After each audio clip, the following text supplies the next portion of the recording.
In the last 10 years, it's been amazing to see so many different styles of training come together to produce some incredible results.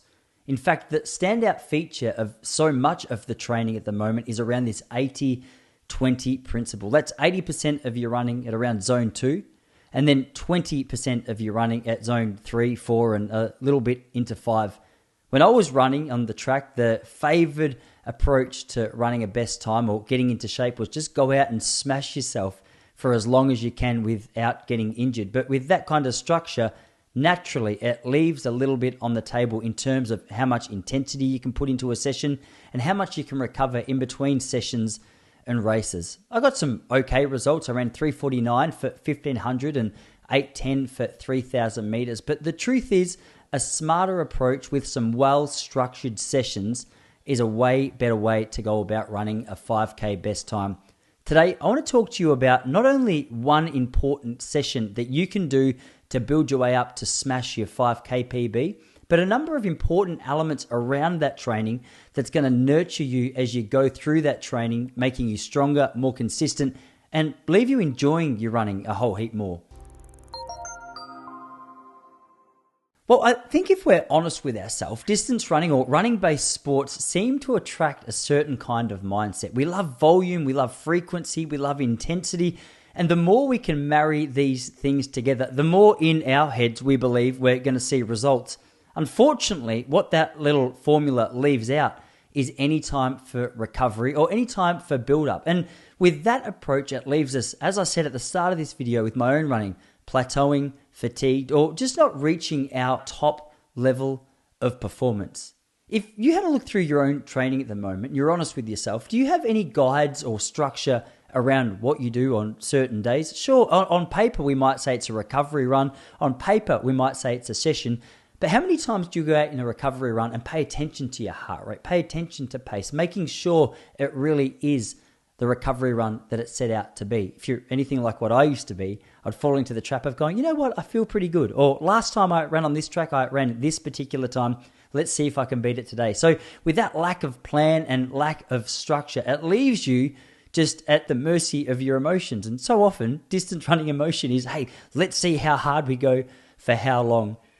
Recently on the Relaxed Running podcast, I was lucky enough to catch up with Ultraman from 2002, endurance champion, author of Going Long, Gordo Burn. Now, this guy in the triathlon scene has been highly regarded for his training methods and principles for a long time, but the lessons naturally transfer across to the world of running.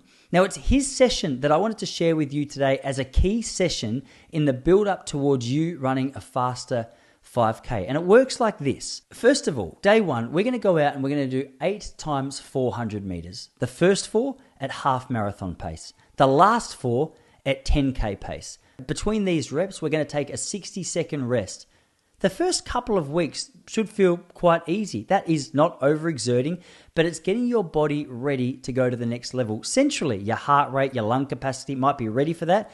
Biomechanically, or your peripheral fitness, your calves, your legs, your joints might not quite be ready. And so the beauty with this is it's a progressive overload system. Week 1, we leave it at 8 by 400 with 60 seconds recovery.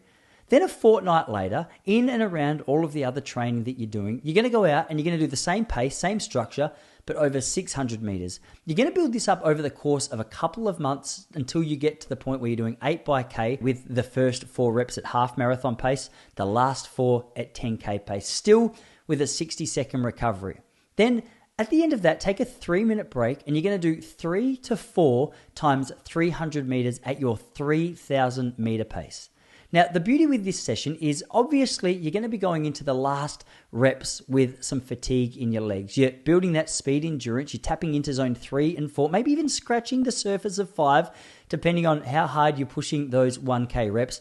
And with that fatigue, with that tiredness, you're going to go into that 3K speed. Now, physiologically, this is beneficial because learning to run fast and relaxed when you're tired is incredibly important, especially for an event like the 5,000 meters. But also just that psychological effect of being able to tap into a faster pace after a heavy session leaves you going into your 5K race with far more confidence. Now, beyond all of this, there's a number of ways and a number of sessions that you can structure, but this one's been incredibly beneficial to me and my own return to running in recent months. Now, another important element of your 5K race is going to be going out and figuring out, hey, what pace do you actually have to run? Don't fall into the trap of saying, I'm just going to go out as hard as I can for as long as I can. Set your goal time, a realistic goal time based on something that you've done relatively recently. Once you've got your goal time, figure out, hey, what does that break down to in terms of kilometer splits? You can break it down further into 500 meter splits from there, but that serves as a bit of a scaffold to help you have smaller landmarks within your 5K race to keep you on track. Show you, hey, you need to speed up or you need to slow down, more importantly. Don't fall into the trap of just going as hard as you can for as long as you can on race day. If you marry this session with this pacing strategy, and of course, building around what it is that your fitness level requires, where it is you are in your return or your training program, it's going to be an incredibly valuable session. Obviously, there's no such thing as a one-size-fits-all. So if there's anything that you'd like to add that was beneficial to your own 5K performance, would love to hear about that in the comments below. The world of running is overwhelming sometimes. There's a lot of different information for a lot of different athletes, training for a lot of different events. So if you are an athlete who could do with some guidance, please reach out to me over at Relaxed Running. We offer personal coaching for athletes of all levels and all fitness levels. If you've got any questions, I'd be happy to answer them in the comments below.